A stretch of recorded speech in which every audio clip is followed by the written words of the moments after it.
Hello and welcome back to another video. And in this video, we are still talking about teenagers and stress. So the question today is, do teenagers begin using drugs because of stress? We'll be exploring all aspects of that topic in this video.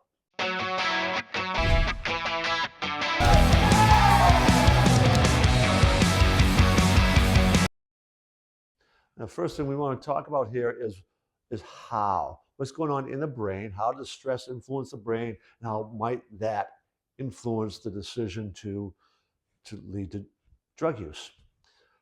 Along with that, how is going to be this whole aspect of mindset and then patterns of thinking. Those two are definitely connected. And then how to shift it, how to help kids shift their thinking and their mindset so they can make better decisions. We're going to be talking about all of those things in this video. A study done by the National Institute for Drug Abuse showed that 30% of high school seniors reported using illicit drugs in the past year because of high or overwhelming stress. They are much more inclined, teenagers, to use illicit drugs when they're feeling this stress level. What's going on inside the brain when we're experiencing stress, we've already talked about, is the whole biochemical thing. So they are looking for solutions to change how they feel, and that ends up leading to the drugs, illicit drugs. The drugs, of course, are changing the biochemistry that's going on in the body and in the mind, and they are essentially self-medicating. We've talked about this in other videos.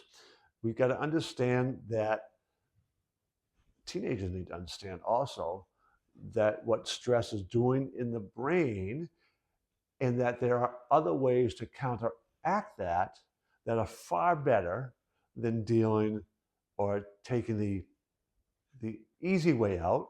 Probably not the best of terms, but grabbing that bottle, grabbing that joint, grabbing that pill, legal or not, doesn't matter.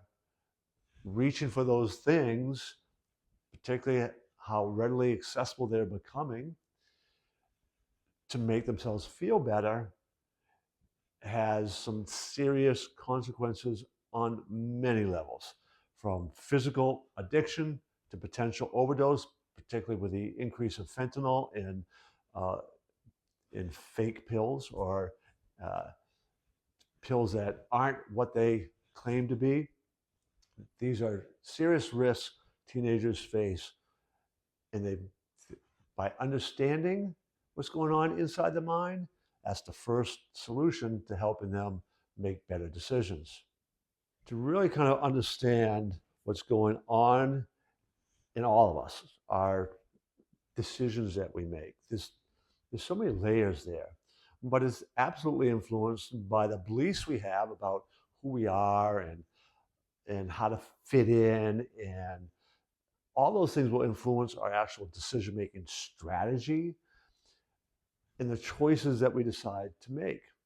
When you have certain sets of beliefs about your body, about your health, about risk-taking, about your future, even when you aren't feeling good because of the stress you're under, the idea of doing an illegal drug would be unthinkable. Based on those beliefs that you have about risk and consequences and your health and body and all the stories that you may have heard about what happens when you do illicit drug, that's going to shape your ability to say no. That was actually my world for me, except in one area.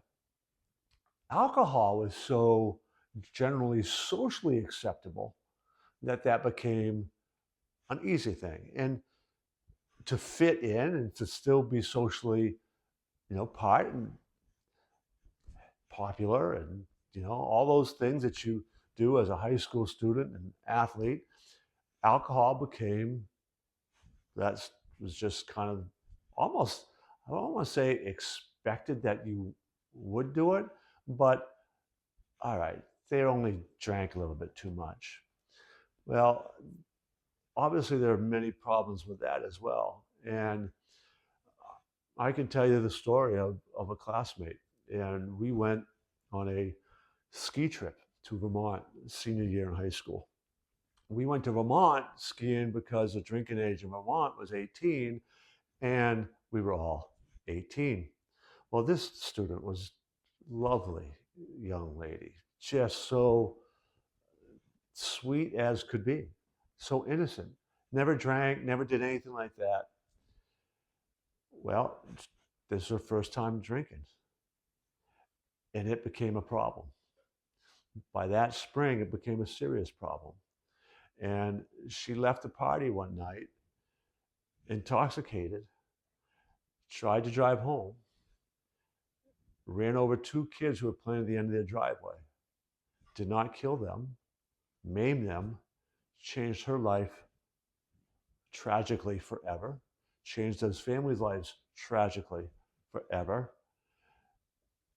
And in part, the decision to drink was, yeah, somewhat socially, culturally accepted, but two, it was trying to fit in, and it was some of those um, self-doubt issues that were really driving her at that time.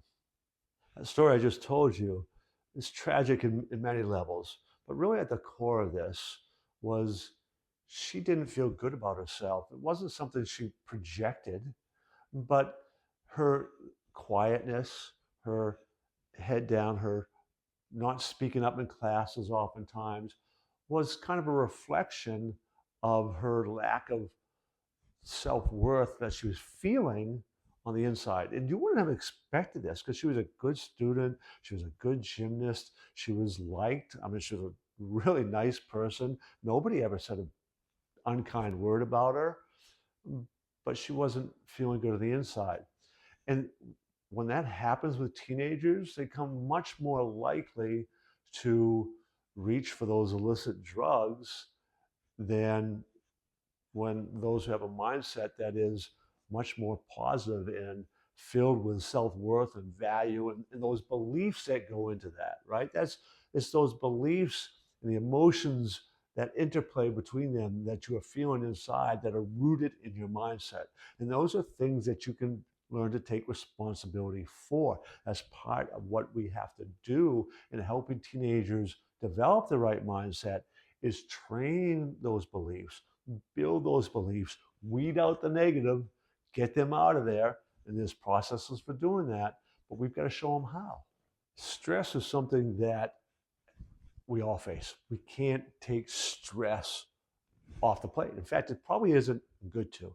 What we can do is help people cope with it, right? Really learn to shift, make shifts in their mindset, make shifts in the habits of our lives so we can build some habits that will help us deal with stress.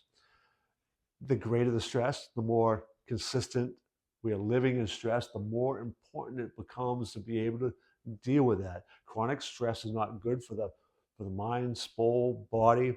So if you are living in a situation, a home situation, what have you, that there's a lot of stress regularly, constantly, it really becomes that much more important to build these habits and these thinking patterns and all to help you deal with that. And there's lots of tools and ways to assist in that.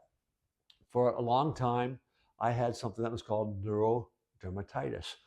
I was a pretty intense youngster, particularly athletically. I love sports, but I hated losing. And when I was a kid, I was pretty good.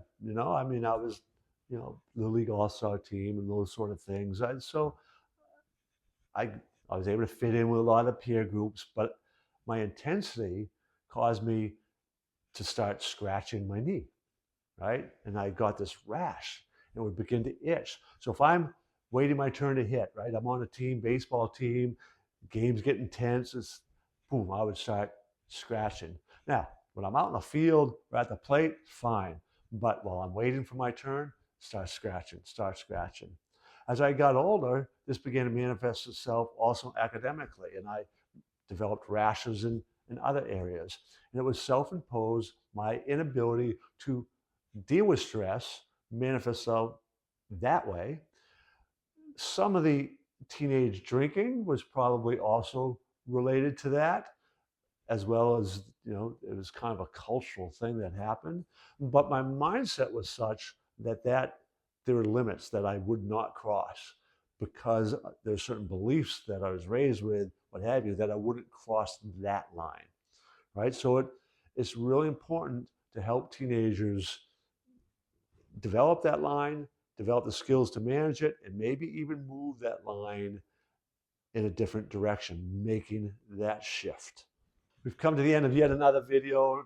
And once again, I love these series of topics, important topics. So I encourage you to check out other videos, subscribe to our channel. In particular, you might be interested in the video, are teenagers affected by stress more than adults? So check that one out today, and come back and check out the next one.